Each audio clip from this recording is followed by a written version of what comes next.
What's up guys, you're watching the Street Show, and if you're new to my channel, don't forget to subscribe and a like. Today our topic is PlayStation 5 error, and the error is CE-100008-9, and error has occurred. So it's kind of error or unknown error while you're playing your game is occurred, or you are using a PS5 and it's simply just occurred because the operating system is not working properly.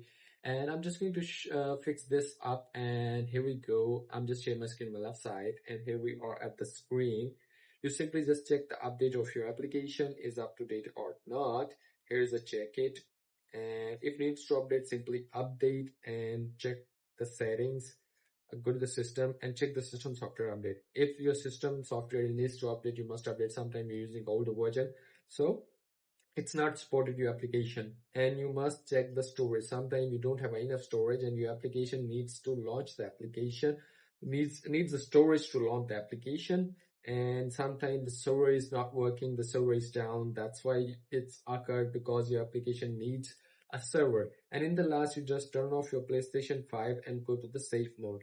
There is a rebuild database. Simply rebuild the database or a clear cache, so the corrupted file will be deleted, and after that it will be fixed. So simply that's how you can fix this. And if you want to ask me a question, then leave a comment in the comment box. Catch you later.